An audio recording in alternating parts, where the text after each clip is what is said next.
क्योंकि अगर ये हैबिट आपके अंदर इनकलकेट हो गई तो एग्जामिनेशन में भी आपको ये काफी परेशान कर सकता है। केमिकल बॉन्डिंग की जहां तक बात है, केमिकल बॉन्डिंग चैप्टर का जो मैक्सिमम पार्ट है वो कवर करता है आपका covalent bond, bond angle, dipole moment, molecular orbital theory, VBT, hybridisation. यहां से ज्यादा क्वेश्चन आने के चांसेस होते हैं। जो हाइलाइटेड पॉइंट्स हैं, जो आपने थ्योरी में हाईलाइट किए हैं, जो इंपॉर्टेंट पॉइंट्स हैं, केवल उनको रिवाइज करेंगे।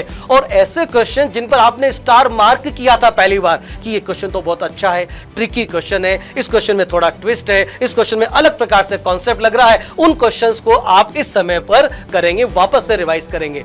Hello NEET aspirants, myself Arvind Sharma, chemistry faculty, functional team member, और मेरे साथ हैं Vineet Agarwal sir, chemistry faculty, functional team member. Dear students, NEET is just around the corner and it's never too late to start heading in the right direction.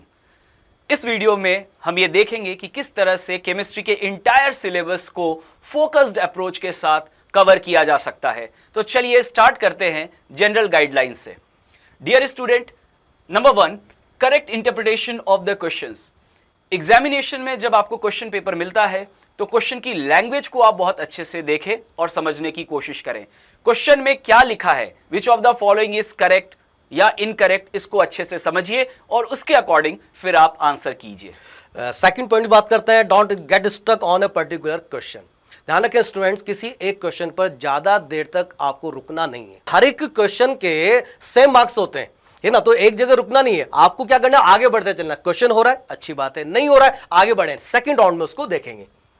Avoid procrastination.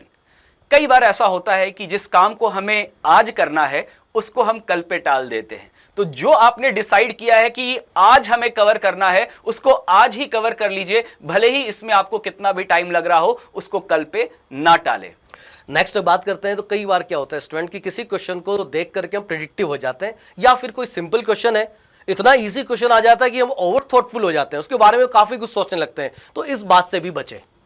Practice different variety of questions.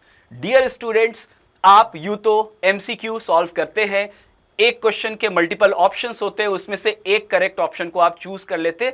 ऐसे questions की practice तो आपने बहुत किए हैं, लेकिन साथ ही साथ आपको यह भी नहीं भूलना चाहिए कि नीट के पैटर्न में AR questions, statement based questions, match the column type of questions, ऐसे भी क्वेश्चंस पूछे जाते हैं, तो उनकी भी प्रैक्टिस आप डेफिनेटली कीजिए।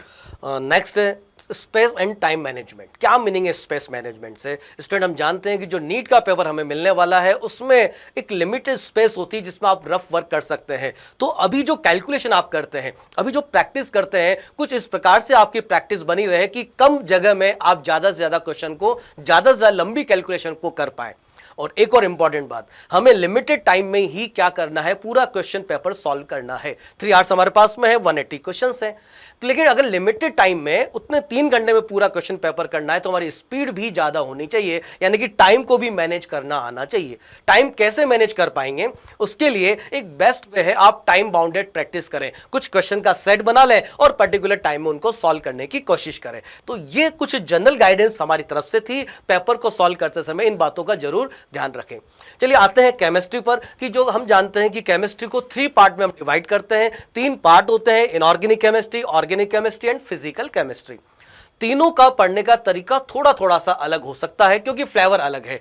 तो किस तरह से इनको रिवाइज किया जा सकता है इन बचे हुए दिनों में, इसके बारे में हम जानते हैं। तो सबसे पहले हम स्टार्ट करते हैं फिजिकल केमिस्ट्री से।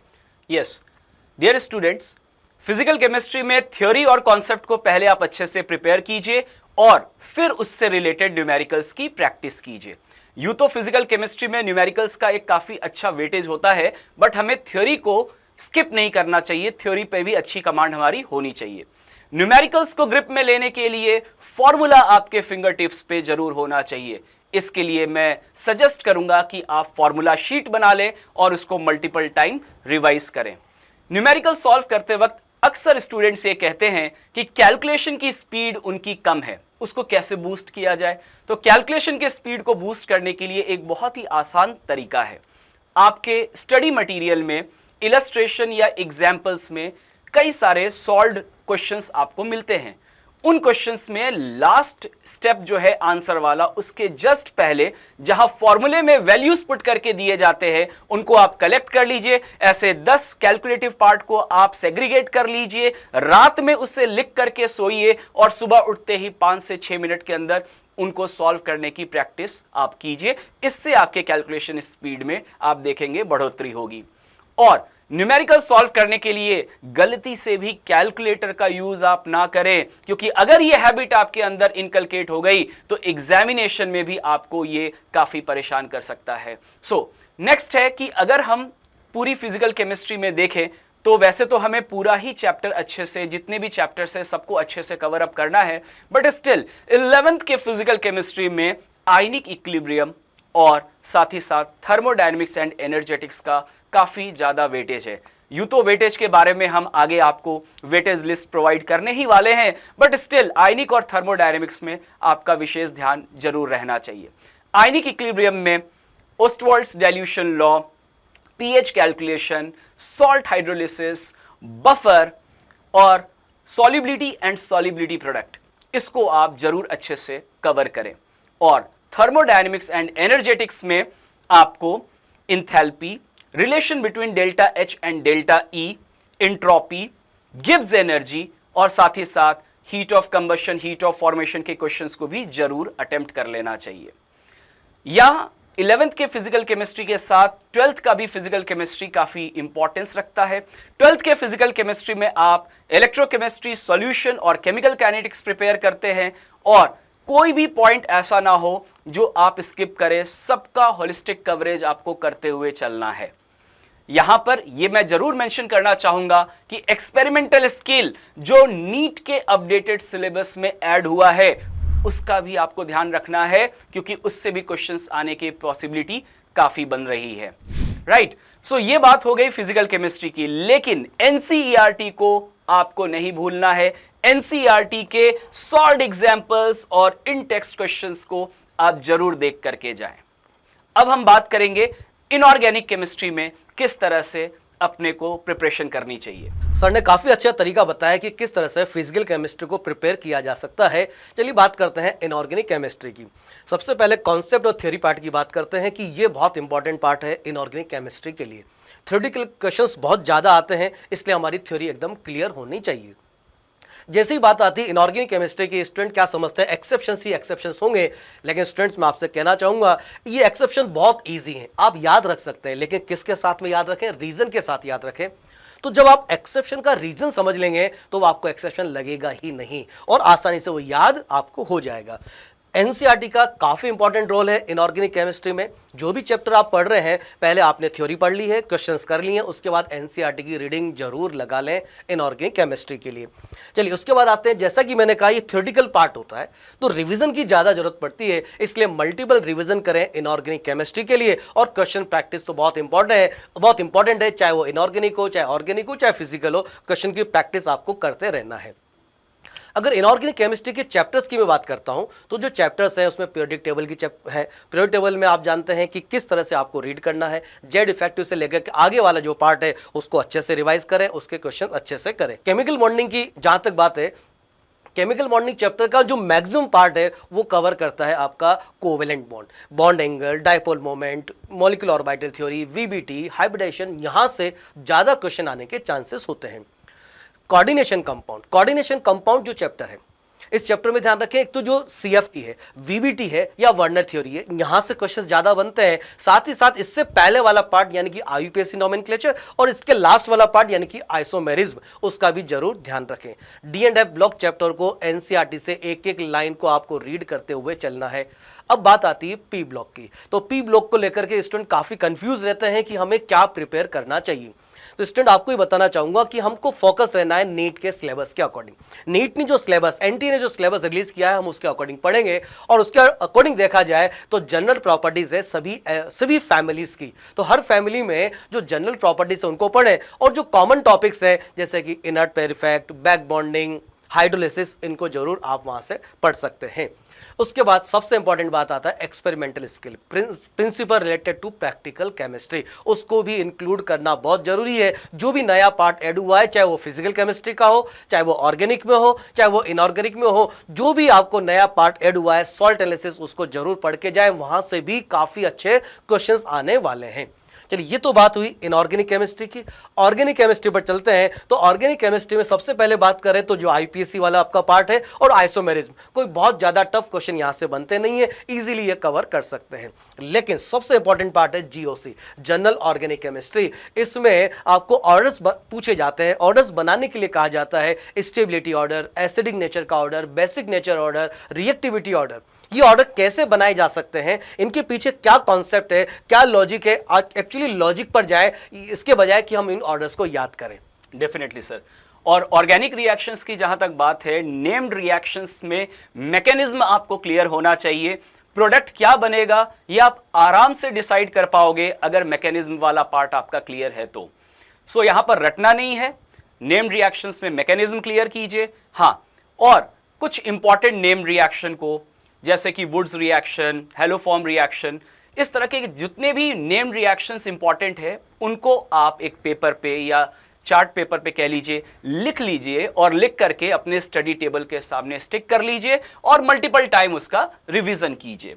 बायोमॉलिक्यूल्स, सेपरेशन एंड प्योरिफिकेशन, ये आप एनसीईआरटी से जरूर पढ़ें। वैसे तो आपको पूरा एनसीईआरटी का कवरेज करना है, बट स्पेसिफिकली इन टॉपिक्स में तो एनसीईआरटी का एक बहुत ही इंपॉर्टेंट रोल है।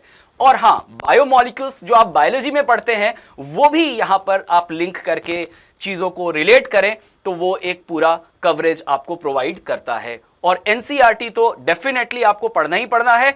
और अब चलिए हम लोग वेटेज लिस्ट को देखते हैं और प्रायोरिटी ऑर्डर क्या रखना चाहिए हमें टॉपिक्स का, उसके बारे में डिस्कशन करते हैं। सबसे पहले फिजिकल केमिस्ट्री के टॉपिक्स की अगर हम बात करें तो यूं तो सारे ही टॉपिक्स पढ़ेंगे आप, बट स्टिल सबसे ज्यादा वेटेज इलेक्ट्रोकेमिस्ट्री का है, followed by thermodynamics, solution, chemical kinetics, ionic equilibrium, atomic structure, mole concept, chemical equilibrium and redox. Redox जो है वो इलेक्ट्रोकेमिस्ट्री के साथ ब्लेंड हो जाता है, तो एक तरह से इलेक्ट्रोकेमिस्ट्री और रिडॉक्स को आप ब्लेंड करके कंसिडर कर सकते हैं एक साथ। बिल्कुल सही कहा सर ने कि पढ़ना सारा ही है। ये एक प्रायोरिटी लिस्ट दी गई है, एक वेटेज के अकॉर्डिंग लिस्ट दी गई है। इसका मीनिंग ये नहीं है कि आप स्टार्टिंग के चैप्टर ही जो है प्रिपेयर करें, पढ़ना पूरा है।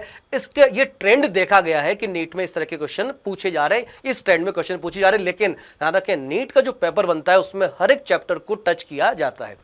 इनऑर्गेनिक केमिस्ट्री की बात करें तो वेटेज के according chemical bonding, complex compound यानी कि coordination compound, d and f block, फिर पीरियोडिक टेबल, पी ब्लॉक और प्रैक्टिकल केमिस्ट्री, यहां से भी क्वेश्चन आते हैं।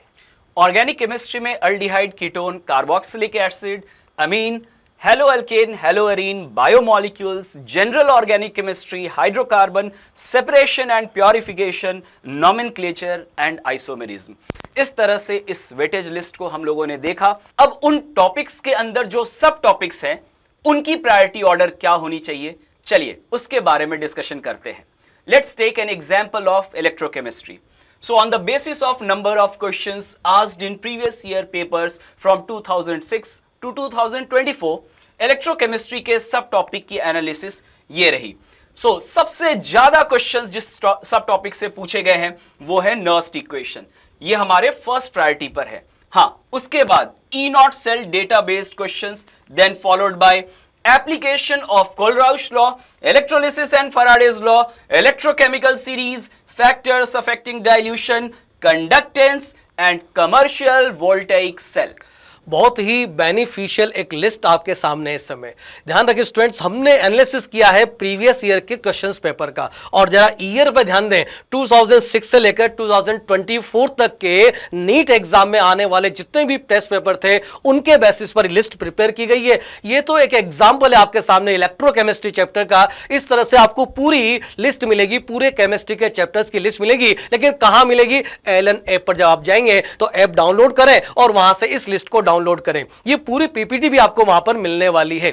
जो स्टूडेंट्स अभी हमारे साथ जुड़े हुए हैं, एलन ऑनलाइन प्रोग्राम से जुड़े हुए हैं, उनके पास तो ये ऐप ऑलरेडी है, लेकिन जो नए स्टूडेंट्स हैं वो डाउनलोड करें और इस लिस्ट को लें। ध्यान रखें, जब इस लिस्ट को आप देखेंगे तो आप पाएंगे कि आपकी जर्नी को सक्सेस बनाने के लिए किस प्रकार से ये बेनिफिशियल होने वाली है ये एनालिसिस वाली लिस्ट जो है।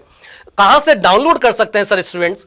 डेफिनेटली स्टूडेंट्स, आप इस एलन के ऐप को गूगल प्ले से भी डाउनलोड कर सकते हैं और ऐप स्टोर से भी इसको डाउनलोड किया जा सकता है। इस ऐप में बहुत सारे फीचर्स हैं, जैसे कि कस्टम प्रैक्टिस। ये फीचर अभी स्टूडेंट्स के लिए बहुत ही ज्यादा बेनिफिशियल होने जा रहा है, क्योंकि आप अपने टाइम स्लॉट के अकॉर्डिंग, जितना भी टाइम स्लॉट आपके पास अवेलेबल है, आप अपना क्विज क्यूरेट कर सकते हैं और ज्यादा से ज्यादा क्वेश्चन प्रैक्टिस करके अपने परफॉर्मेंस को, अपने स्कोर को और इंप्रूव कर सकते हैं। बिल्कुल सर, जितनी ज्यादा क्वेश्चन प्रैक्टिस करेंगे स्टूडेंट, उतना ज्यादा बेनिफिट होने वाला है। ध्यान रखें, multiple revision and multiple question practice, ध्यान रखें।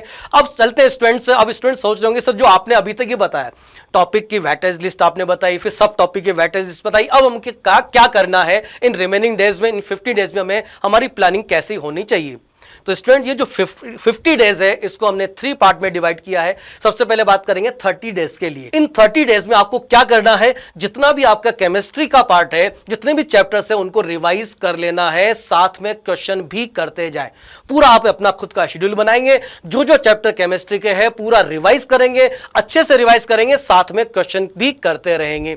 ये तो हुआ 30 डेज के लिए। लेकिन नेक्स्ट 15 डेज में हमको क्या करना होगा? तो उसमें हमको क्या करना है कि जो अभी हमने 30 डेज में पढ़ा, जस्ट हाफ कर दिया हमने, यानी कि अब आपको फास्ट रिवीजन करना है, स्पीड इंक्रीज कर देनी है। साथ ही साथ मोस्ट इंपॉर्टेंट बात, प्रीवियस ईयर के जो क्वेश्चंस हैं वो भी आपको अच्छे से करने हैं। स्टूडेंट ध्यान रखें, प्रीवियस ईयर में आने वाला कोई भी ऐसा क्वेश्चन नहीं होना चाहिए जो आपने टच नहीं किया हो। तो ये 15 डेज की हमारी प्लानिंग रहेगी। उसके बाद आते हैं सब 5 डेज वाले, जो लास्ट के 5 डेज हमें बचे हैं, इसमें क्या करना है? तो सबसे पहले तो कहना चाहूंगा कि थोड़ा सा रिलैक्स रहें इन लास्ट के 5 डेज में। और क्या करना है, जो हाईलाइटेड पॉइंट्स हैं, जो आपने थ्योरी में हाईलाइट किए हैं, जो इंपॉर्टेंट पॉइंट्स हैं, केवल उनको रिवाइज करेंगे। और ऐसे क्वेश्चन जिन पर आपने स्टार मार्क किया था पहली बार कि ये क्वेश्चन तो बहुत अच्छा है, ट्रिकी क्वेश्चन है, इस क्वेश्चन में थोड़ा ट्विस्ट है, इस क्वेश्चन में अलग प्रकार से कॉन्सेप्ट लग रहा है, उन क्वेश्चंस को आप इस समय पर करेंगे, वापस से रिवाइज करेंगे। तो आप पाएंगे कि जब आप इस प्लानिंग के साथ चलेंगे तो आप नीट में